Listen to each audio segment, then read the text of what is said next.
physically pain me watching. Well, it's one of those all those movies are like the stuff that's gold, like the stuff that's like really funny. It can't be touched. Like, it's so good. Then it'll cut to like a scene of him paper cutting his fingers. I'm like, why is this entertainment? Oh yeah, that was They're famine or feast to me, those movies. I really. But the jokes come so fast that yeah. And like this movie, which it was directed by a music video guy, Kevin Bray. Yeah, that makes total sense. Like he directed, he like Whitney Houston. He did Brick. He did that song Brick by Ben Folds. That's a good one. Yep. That's easy listening right there. Jennifer Lopez, Savage Garden, and then he moved on to All About the Benjamins, and then he did Walking Tall. And I don't know if you guys have looked at his IMDb. This guy has directed everything. Chuck, 12 episodes of Cold Case, Vamp. Like, this dude works. So I'm a big Succession guy, and he directed a couple episodes of that show as well. Ooh, that's big business right there, isn't it? That's HBO. Yep. Yeah, big time. Yeah, he's got a lot of really good TV credits for sure. And do you think this movie, it's very, I think he directs it exactly the way it needs to be directed? Oh, for sure. For sure. This version of the movie can only be 8 minutes long.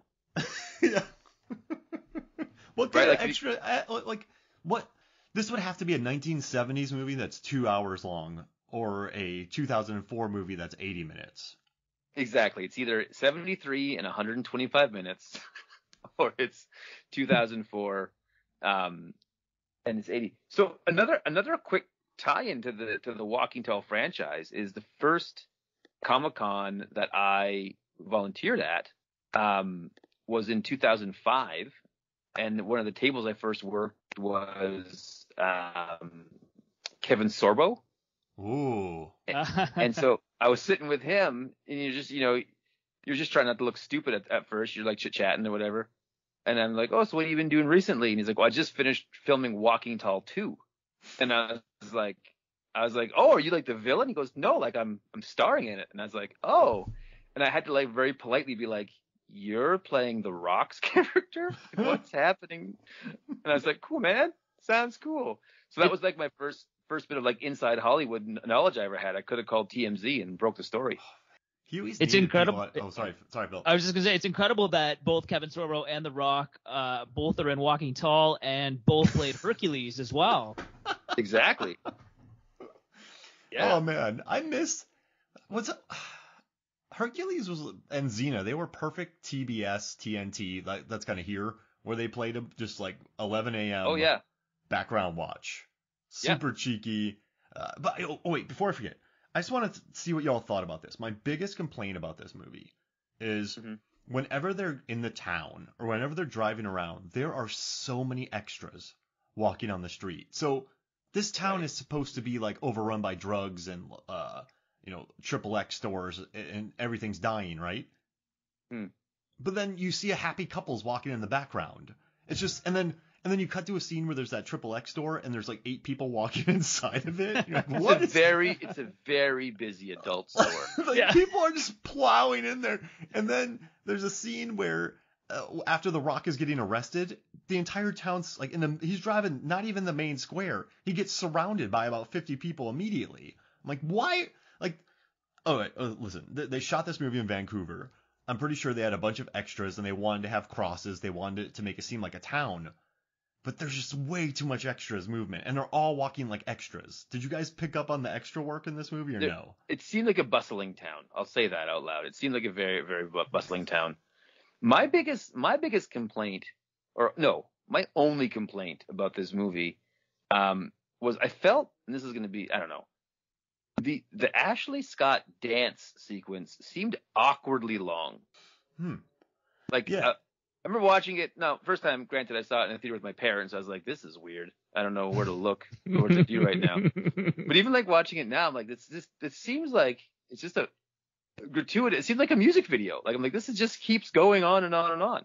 And maybe that's the director's style, but I don't know. I just felt it was super weirdly long. I felt bad for her character. Like in 12 rounds, she gets kidnapped by Aidan Guillen, the world's greatest criminal, and that's her role.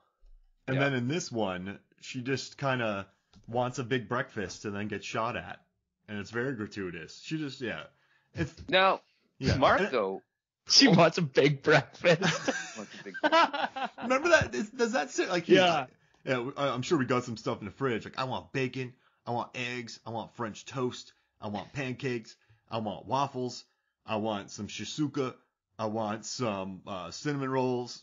Give me some sausage links. Like, it goes on for a long time. Yeah, it does. It does. She works up an appetite. But we're rounding out the cast of Birds of Prey though, Mark. Yeah. Because Ashley Scott we've covered here and in 12 rounds, and then we covered in Dragonheart Barbara Gordon from Birds of Prey. Jeez Louise. So we're one away from doing the trilogy. We've got to cover something with Black Canary in it, and we're there. Who plays Black Canary? Hold on, I'll look it up. I don't think she did much. While you're looking that up, I want to give like a shout to Kevin Durand, who plays Booth in this movie as well. Yeah. So I think he might have been my MVP. The line delivery of "a truck for a truck." Yeah. That just really spoke to me. the line where he was watching his truck get cut apart, or like the whole scene, I was in. Like, I was like, this is incredible. Oh, and when Knoxville cut your truck apart and you're just watching, you can't do anything about it. Oh, yeah, he nails. And when he flexes at him, when he shoots forward at The Rock and Knoxville and they don't react, that was improv. And they both legitimately didn't respond to that.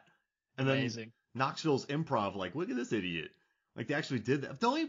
Kevin Durant's a big dude, though. Have you guys ever seen him? Have you ever done a con with him, Adam? Once. I saw him once at a con. He's massive. Yeah, I did a movie called Devil's Knot. I helped out on that movie when there was a bunch of extras. There was a court scene, coincidentally, like in this movie. But I remember seeing him. I'm like, this dude's a brick. Like, no, he's a brick building, actually. So, I don't know. I would have liked to have seen his fight with The Rock is pretty good in the casino when he comes in. Yeah, they put up a good fight. Yeah. He hits an absolutely great double leg on The Rock. Where Rock knocks him down, and he counter wrestles beautifully and takes The Rock down. I was very impressed by that. I was trying to figure out where I had seen him from, and I can realized tell you where you've seen him from. What's that? I can tell you where you've seen him from. What? The most emotionally draining movie of my life. Real Steel. Oh yeah, I saw that in his IMDb credits. I was gonna bring that up. I think I saw him in Robin Hood, aka Gladiator 2, where again you guys talk about him being huge. Like he's Little John, and he just absolutely towers over Russell Crowe. Well, he was also the Blob in X-Men Wolverine. Wolverine Origin. Like I think he's 6'4", maybe. He's a big dude in this. Yeah. Yeah, he gets work. So the other girl, sorry, Mark, just to follow up what I was going to say, the girl who plays Black Canary is Rachel Skarsten, and I don't think we're going to cover any of her movies. Okay. I mean, we might just have to. We're pretty crazy. So. Okay, well, there's 8 of them here to pick from. You ready? Yeah. We could do Virgin's Run, Fear of the Dark, American Pie, Beta House, Servitude, 50 Shades of Grey, Molly's Game, Acquainted, or Timeless Love. You pick. We'll have to just figure it out. Hey, I'm in for Molly's Game, man. Aaron Sorkin. That movie, that's a good movie, actually. That's true. I mean, yeah, Sorkin picture. Yeah. We gotta complete the trilogy. We gotta complete the Birds of Prey trilogy. I mean, there's a lot to talk about in Molly's Game as well. And wait, real quick though, do you guys miss early Dwayne Johnson? So I miss Dwayne "The Rock" Johnson so much. Like Scorpion King, right? He had cheeky, and he was just, you could tell he was kind of very buoyant. In the Rundown, I know he took out an army at the end, but he still was being attacked by monkeys. He still was beaten up by Ernie Reyes Jr. Like, he was still earnest. He was an underdog. In Walking Tall, Neal McDonough pushes him to the limit in this movie. And nowadays, it's just like he just steals every airplane. He's running alongside gigantic alligators.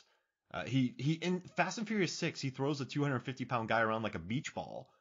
Do you guys miss early Dwanson?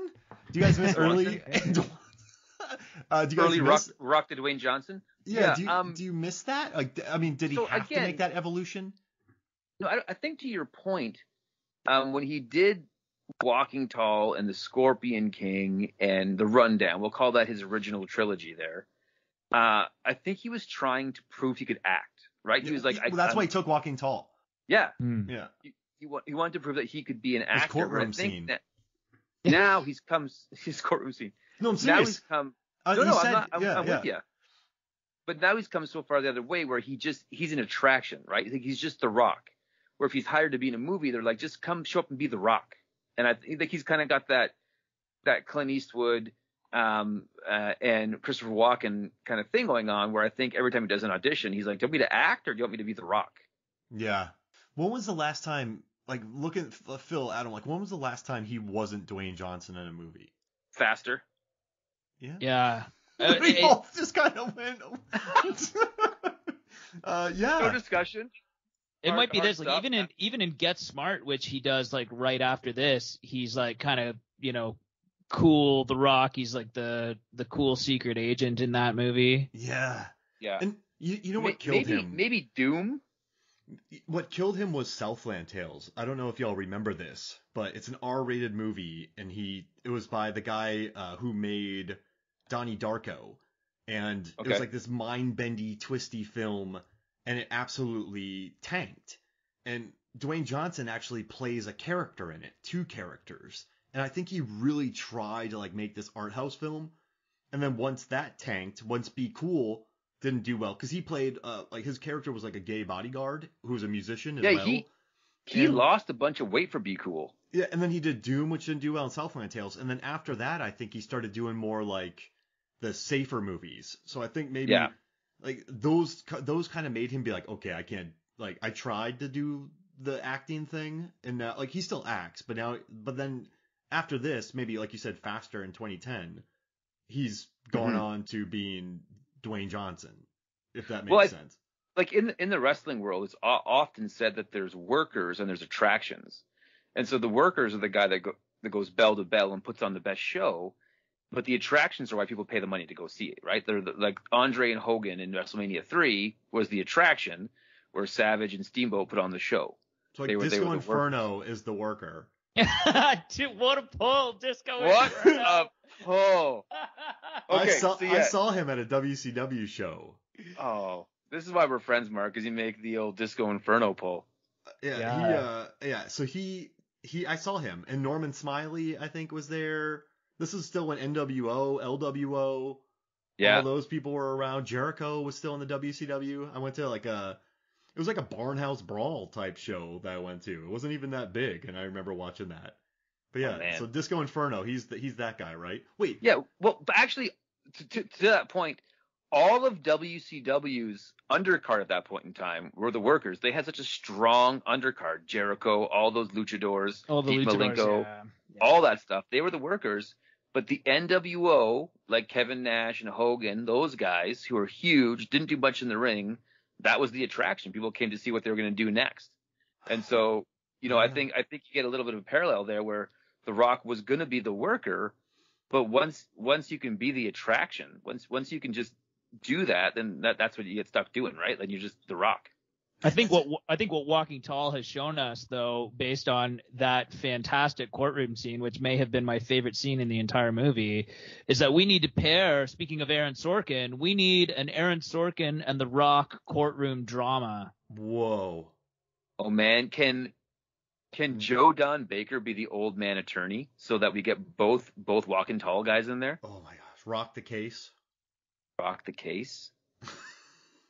I'm into this. Because I have a question, though. Okay, so they go to the casino. He sees that Stickman is cheating. Yeah. He kind of deals with it poorly. The bouncers clearly overreact. And then he goes into their business one day and just absolutely destroys it because the tent kid did crystal meth. Yeah, right. I never tried it before. Well, we may have pushed him. We never hear about that again. But he should be arrested, should he not? Yeah, no, there's a right and a wrong way to do things because this isn't the Wild West anymore. Or is this court case, he's so good in court, they free him? Well, he convinces them that his heart was in the right place, right? Like, you know, like